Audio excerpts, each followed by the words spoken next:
Hello दोस्तों, स्वागत है आप सभी का टीटी क्लासेस में। आज के इस वीडियो में बात करेंगे कुछ इंपॉर्टेंट क्वेश्चंस के बारे में जो कि हमारे क्लास 9 साइंस के चैप्टर नंबर 2 से है।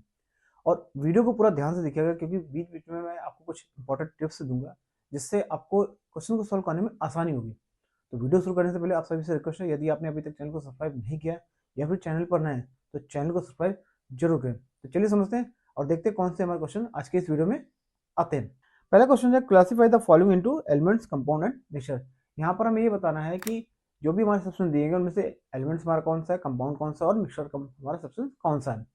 तो क्वेश्चन शुरू करने से पहले एक बात का ध्यान रखिएगा, अगर कोई भी सब्सटेंस हमारा सिंगल एटम से बन रहा है तो वो क्या होगा, एलिमेंट। ध्यान दीजिएगा, सिंगल एटम से अगर कोई सब्सटेंस बन रहा है तो वो क्या होगा, एलिमेंट। वहीं अगर कोई सब्सटेंस हमारा केमिकली कंबाइंड हो रहा हो, क्या हो रहा हो, केमिकली कंबाइंड हो रहा हो, तो वो हमारा क्या हो जाएगा, कंपाउंड।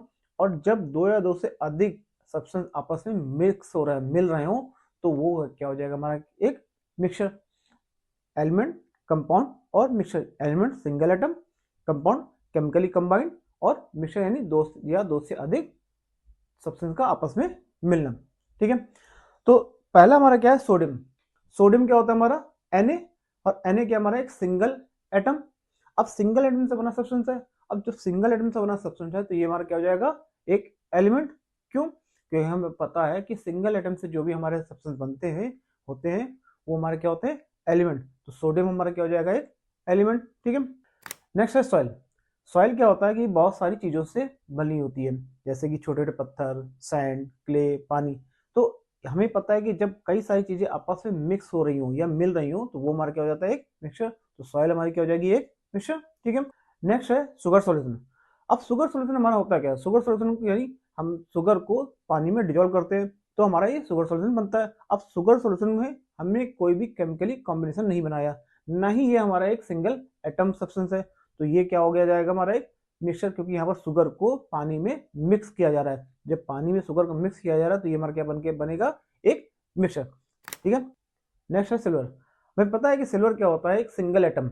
जहां सिंगल एटम की बात आ जाती है तो वो क्या होते हैं, हमारे सारे सारे एलिमेंट। क्योंकि हमें पता है कि सिल्वर का जो सिंबल होता है वो क्या होता है, Ag। और Ag हमारा क्या है, एक सिंगल एटम सब्सटेंस, और सिंगल एटम सब्सटेंस हमारे क्या होते हैं, एलिमेंट। ठीक है, क्लियर। नेक्स्ट हमारा क्या है, कैल्शियम कार्बोनेट। तो कैल्शियम कार्बोनेट क्या होता है, एक केमिकली कंबाइंड सब्सटेंस है। जहां पर भी केमिकली कंबाइंड सब्सटेंस की बात आ जाए तो वो हमारा क्या हो जाता है, एक कंपाउंड। ठीक है, नेक्स्ट हमारा क्या है, टिन। टिन क्या है हमारा, एसन यानी एक सिंगल एटम से बना हुआ सब्सटेंस। जहां पर सिंगल एटम की बात आ जाए वो हमारा क्या हो जाता है, एलिमेंट। तो टिन हमारा क्या हो जाएगा, एलिमेंट। नेक्स्ट हमारा क्या है, सिलिकॉन। सिलिकॉन को हम रिप्रेजेंट करते हैं Si से। ये भी हमारा क्या होता है, एक सिंगल एटम से बना हुआ सब्सटेंस होता है। तो जहां पर सिंगल एटम से बना हुआ सब्सटेंस आ जाए तो वहां पर आप क्या कह सकते हैं कि ये हमारा क्या है, एलिमेंट। ठीक है, इनको हम मेटोलाइट्स भी कहते हैं। ठीक है, नेक्स्ट हमारा क्या है, कोल। हमें पता है कोल में बहुत सारी चीजें मिक्स हो रखी होती है, जैसे कार्बन, नाइट्रोजन, सल्फर, मिनरल और भी बहुत सारी चीजें मिली होती है। तो ये क्या हो जाता है, एक मिक्सचर बनाते हैं। तो हम कह सकते हैं कि कोल हमारा क्या है, एक मिक्सचर। ध्यान देना, कोल हमारा एक मिक्सचर है। ठीक है, क्योंकि इसमें बहुत सारी चीजें आपस में मिक्स हुई रहती है। ठीक है, नेक्स्ट हमारा क्या है, एयर। हमें पता है कि एयर में क्या होता है कि कार्बन डाइऑक्साइड, ऑक्सीजन, नाइट्रोजन और बहुत सारी गैसें होती हैं और ये आपस में मिक्स हो रही थी, इनमें कोई भी केमिकल रिएक्शन नहीं होती है। तो हम ये कह सकते हैं कि एयर हमारी क्या है, मिक्सचर, ना कि कंपाउंड। नेक्स्ट हमारा क्या है, सोप। सोप क्या है, क्लिनिक एजेंट है। ये हमारा क्या है कि बहुत सारे केमिकल को आपस में मिला करके बनाया जाता है, जैसे कि मॉइस्चर हो गया, परफ्यूम हो गया, कलर हो गया, फैटी एसिड हो गया। तो इन सभी चीजों को आपस में मिला करके हमारा सोप तैयार किया जाता है। तो यहाँ पर हम ये कह सकते हैं कि सोप भी हमारा क्या है, एक मिक्सचर, ना कि ये केमिकली कंबाइंड कंपाउंड है। ठीक है, नेक्स्ट हमारा क्या है, मीथेन। अब मीथेन क्या है हमारा, CH4। CH4 क्या होता है, कार्बन और हाइड्रोजन को आपस में मिला करके बनाया जाता है। ये क्या हो जाता है कि हमारा केमिकली कंबाइंड सब्सटेंस हो जाए। अब केमिकली कंबाइंड सब्सटेंस है मतलब ये हमारा क्या हो जाएगा, एक कंपाउंड। केमिकली कंबाइंड मतलब कंपाउंड। ठीक है, नेक्स्ट हमारा क्या है, कार्बन डाइऑक्साइड। अब कार्बन डाइऑक्साइड भी हमारा क्या हो जाएगा, कंपाउंड।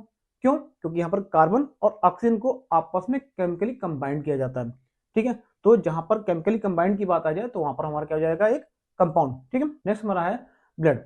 ब्लड भी हमारा क्या एक मिक्सचर होता है, क्योंकि इसमें बहुत सारी चीजें मिक्स हुई रहती हैं, जैसे कि प्लाज्मा, ब्लड सेल्स, प्लेटलेट्स और भी बहुत सारी चीजें।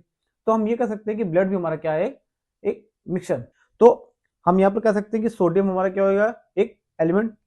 सॉइल हमारा mixture, sugar solution mixture, silver element, calcium carbonate हमारा कंपाउंड, टिन हमारा एलिमेंट हो जाएगा, silicon element, coal mixture, air mixture, soap mixture हो जाएगा, methane compound, carbon dioxide compound और ब्लड हमारा मिक्सचर। अगर आप ये चीज ध्यान रखेंगे कि सिंगल एटम है तो एलिमेंट केमिकली कंबाइंड है तो कंपाउंड, और मिक्स किया जा रहा है तो मिक्सचर है। तो यहाँ पर आपको कोई भी चीज रटने की जरूरत नहीं पड़ेगी, आप इजिली देखते ही आप बता पाओगे कि हमारा सामने वाला सब्सटेंस क्या है, एलिमेंट है, मिक्सचर है या कंपाउंड है। ठीक है, क्लियर। तो ये क्वेश्चन हमारा यहीं पर खत्म होता है। पढ़ते हैं अगले क्वेश्चन की ओर। अब देखते हैं अगला क्वेश्चन हमारा क्या है। अगला क्वेश्चन है which of the following are chemical changes, यानी यहाँ पर हमें कुछ चेंजेस दिए गए हैं और हमें ये बताना है कि इनमें से कौन सा केमिकल चेंजेस है। तो ये ध्यान रखिएगा कि फिजिकल चेंजेस और केमिकल चेंजेस, इन दोनों चेंजेस में बेसिक डिफरेंस क्या है।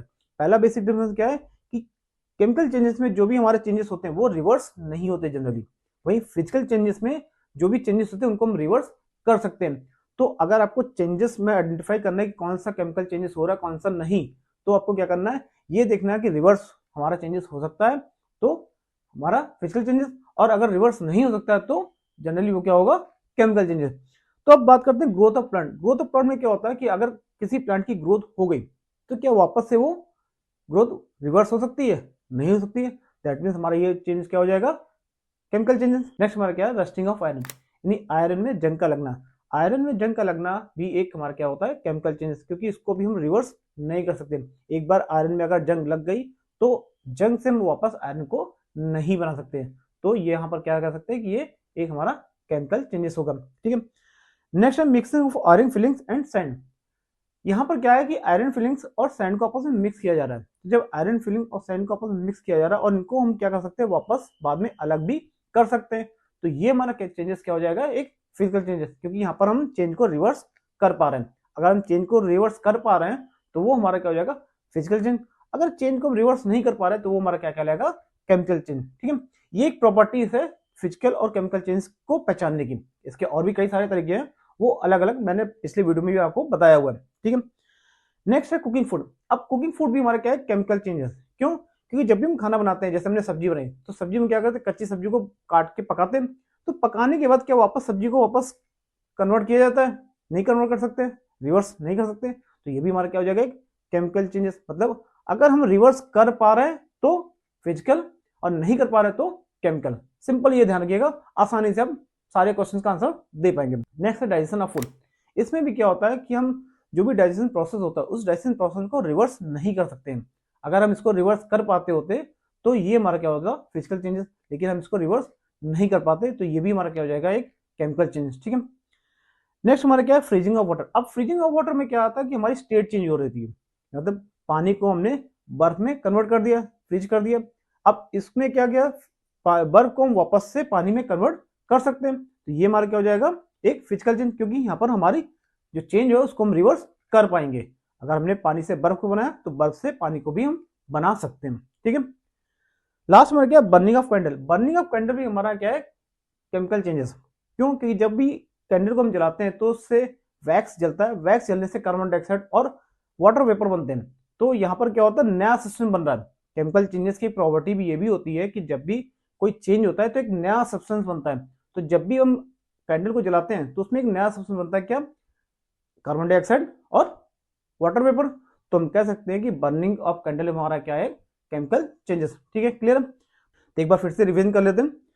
ग्रोथ ऑफ प्लांट हमारा chemical changes, rusting of iron ये भी हमारा क्या है, chemical changes, mixing of iron filings and sand ये हमारा क्या है, फिजिकल चेंजेस, कुकिंग फूड ये हमारा क्या है, chemical changes, digestion of food ये भी हमारा क्या है, एक chemical changes, freezing of water ये हमारा क्या होता है, फिजिकल चेंजेस, क्योंकि इसमें स्टेट चेंज हो रही थी और प्रोसेस को हम रिवर्स भी कर सकते हैं।